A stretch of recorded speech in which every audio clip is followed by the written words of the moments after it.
Hello നമസ്കാരമുണ്ട്. ഞാൻ ശാന്തകുമാരി കുവൈറ്റാണ്. ഞാൻ ഈ ഫേസ്ബുക്കിൽ ഇതിൽ കണ്ടതാണ് ഒരു പരസ്യം. എന്താ ഈ പാണ്ടിക്കാട് കുഞ്ഞൻ എന്ന് പറയുന്ന ഒരുത്തനുണ്ടല്ലോ, അവനും അവൻ്റെ ഭാര്യയും പോയി യൂട്യൂബ് പരിപാടികളെല്ലാം നിർത്തിയിട്ട് ഇപ്പോൾ ഒരു സ്റ്റാമിന എന്ന് പറഞ്ഞ ഒരു മരുന്ന് വെക്കുന്നുണ്ടെന്ന് പറയുന്നത് കേട്ടു. അപ്പം അതിനെക്കുറിച്ചാണ് ഞാൻ ഈ പറയുന്നത്. ഈ ലോകത്തിൽ സ്റ്റാമിന എന്നുള്ള മരുന്നില്ലാണ്ട് ലോകത്തിലെ സ്ത്രീകൾക്ക് ആണുങ്ങളോട് പൊറുതി മുട്ടിയിട്ട് ജീവിക്കാൻ പറ്റാത്ത ചുറ്റുപാടാണ് ഉള്ളത്. ധൈര്യമായിട്ടൊരു പുറത്ത് പോകാൻ പറ്റില്ല, ഒരു ബസ്സിൽ പോകാൻ പറ്റില്ല, ഒരു ട്രെയിനിൽ പോകാൻ പറ്റില്ല, ഫ്ലൈറ്റുകളിൽ പോകാൻ പറ്റില്ല, ഒരു 10 ആൾ കൂടുന്നിടത്ത് പോകാൻ പറ്റില്ല. അങ്ങനെ സ്ത്രീകൾ ഈ സ്റ്റാമിന അല്ലാതെ തന്നെ ഒരുപാട് പീഡനങ്ങൾ നടക്കുന്നു ലോകത്തിൽ. ഇനിയിപ്പോൾ ഈ പാണ്ടിക്കാട് കുഞ്ഞൻ്റെ സ്റ്റാമിന മരുന്ന് വാങ്ങി കഴിച്ചിട്ടുണ്ടെങ്കിൽ ഈ ആണുങ്ങളൊക്കെ ഈ സ്റ്റാമിന ഇങ്ങനെ ഇതാകുമ്പോൾ എന്താ നടക്കുക ഈ ലോകത്തിൽ എന്ന് ഒരു പൊറുതിയുമില്ല. ഈ ലോകത്തിൽ ശരിയായിട്ടുള്ള ഒരു അസുഖങ്ങളോ ഇല്ലാത്ത ഒരു പുരുഷനായാലും ഒരു സ്ത്രീക്കായാലും ഒരു ഏകദേശം ഒരു പ്രായമാകുന്നവരെ അവർക്ക് നല്ല സ്റ്റാമിനയൊക്കെ ഉണ്ടാകും. ഒരു പ്രായം കഴിഞ്ഞു കഴിഞ്ഞാൽ ചെറുകാലത്തിൽ നടക്കുന്ന പോലെ നമ്മൾക്ക് 10-50 വയസ്സാകുമ്പോൾ നടക്കാൻ പറ്റില്ലല്ലോ. 10-20 വയസ്സിൽ ചെയ്യുന്ന പോലെ നമുക്ക് 50 വയസ്സ് കഴിഞ്ഞ് ചെയ്യാൻ പറ്റില്ലല്ലോ. ഒരു പാട്ടിൽ രജനീകാന്ത് പറയുന്ന പോലെ 20 വയതിലാകാതാൽ പിന്നെ 60 വയതിലായി എന്നെ ഫലം എന്ന് പറഞ്ഞ പോലെ. പിന്നെ അതേപോലെ തന്നെയാണ് ഒരു 10, 30, 40 വയസ്സിൽ ചെയ്യുന്നത് ഒരു 60 വയസ്സ് കഴിഞ്ഞ് ചെയ്യാൻ പറ്റില്ല. അതിപ്പോൾ എന്ത് സ്റ്റാമിനയല്ല എങ്ങനത്തെ മരുന്ന് കഴിച്ചാലും 15, 16, 20, 25, 30, 35 വയസ്സിൽ ചെയ്ത പോലെ ഒന്നും 50 വയസ്സോ 60 വയസ്സോ ആകുമ്പോൾ ചെയ്യാൻ പറ്റില്ല. അതിനിപ്പോൾ ഈ സ്റ്റാമിന മരുന്ന് എന്നല്ല, ഏത് മരുന്ന് കഴിച്ചാലും. പിന്നെ നല്ല ആരോഗ്യമുള്ളവർക്കാണെങ്കിലും അതിൻ്റേതനുസരിച്ച് അവർക്ക് ജീവിക്കാൻ പറ്റുള്ളൂ. അതുകൊണ്ട് പിന്നെ ഒരു കാര്യം കൂടി ഞാൻ പറയാം. അങ്ങനെ ആണുങ്ങൾക്ക് ഉത്തേജനം ഉണ്ടാകണം എന്ന് പറയുകയാണെങ്കിൽ നമ്മുടെ ആയുർവേദത്തിലത്തെ ആ നായ്ക്കരണ കുരു എന്ന് പറയുന്ന ഒരു കുരു ഉണ്ടല്ലോ, ആ കുരു നമ്മൾ എടുത്തിട്ട് ഉണക്കിപ്പൊടിച്ച് പാലിൽ കലക്കി കുടിച്ചാൽ ഉദാഹരണം കൂടുതൽ ഉണ്ടാവാൻ സാധ്യതയുണ്ട്. കുഞ്ഞുങ്ങൾക്കില്ലാത്തവർക്ക് കുഞ്ഞുങ്ങളുണ്ടാകും.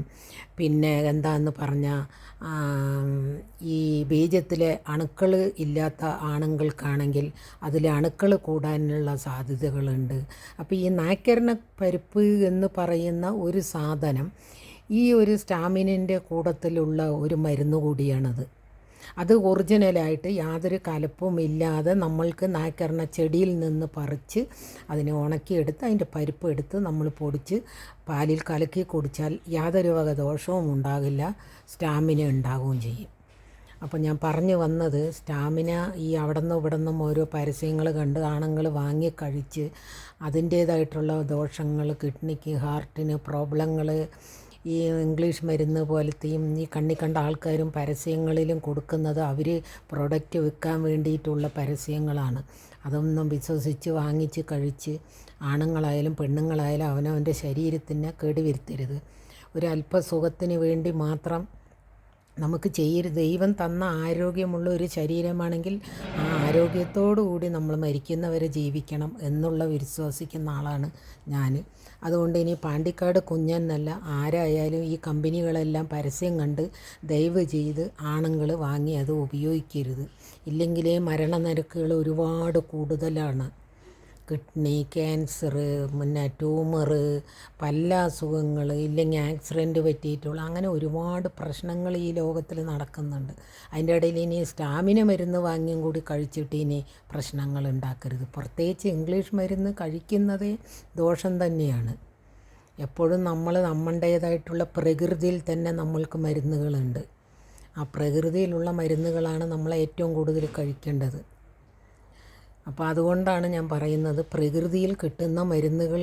മറ്റേ ഒരു മേപ്പാടി ഒരു അരലൂസ് ഉണ്ടല്ലോ, സുരേഷ് മേപ്പാടി, പക്ഷേ പുള്ളി പറയുന്നത് ജനങ്ങൾക്ക് ഭ്രാന്തായിട്ട് തോന്നുന്നുണ്ടെങ്കിൽ പോലും അവൻ പറയുന്നതിലും കുറച്ച് കാര്യങ്ങളുണ്ട്. കാടുകളിലും മലകളിലും എല്ലാവിടെയും നമ്മൾക്ക് പ്രകൃതി ഒരുപാട് ഫലങ്ങൾ തരുന്നുണ്ട്. അതൊന്നും നമ്മൾ ഉപയോഗിക്കാതെ നമ്മൾക്ക് പെട്ടെന്ന് മാറണം എന്ന് പറഞ്ഞാണ് നമ്മൾ ഈ ഇംഗ്ലീഷ് മരുന്നുകളിലേക്ക് പോകുന്നത്. അതിന് അതിൻ്റേതായിട്ടുള്ള പല ദോഷങ്ങളും ഉണ്ട്. അപ്പം ഞാൻ പറയുന്നത്, പരസ്യം കണ്ട് ദയവ് ചെയ്ത് സഹോദരങ്ങളായാലും സഹോദരികളായാലും ആരും പരസ്യം കണ്ട് ഒരു മരുന്നും വാങ്ങി കഴിക്കരുത്. ഞാൻ ഇത്രയും പ്രായമായിട്ട് ഞാൻ എൻ്റെ മുഖത്ത് ഒരു ക്രീം പോലും ഞാൻ ഉപയോഗിക്കാറില്ല. കാരണം ഞാനിവിടെ ഗൾഫിൽ കുവൈറ്റിൽ വന്നത് കാരണം ഞാൻ ഈ നിവ്യേൻ്റെയോ അങ്ങനെ എന്തെങ്കിലും ക്രീം പിന്നെ വെടിക്കുന്നു എന്ന് പറഞ്ഞ് തേക്കുകയല്ലാതെ ആ ബോഡി ക്രീം തന്നെയാണ് ഞാൻ എൻ്റെ മുഖത്തും തേക്കുന്നത്. ഞാൻ പൗഡർ ഉപയോഗിക്കാറില്ല. ഞാൻ അങ്ങനെ എൻ്റെ മുഖത്ത് ഒന്നും വാങ്ങിച്ചിട്ട് തേച്ചിട്ടുമില്ല, ഞാൻ തേക്കാറുമില്ല. എനിക്കതിന് പറ്റാഞ്ഞിട്ടല്ല.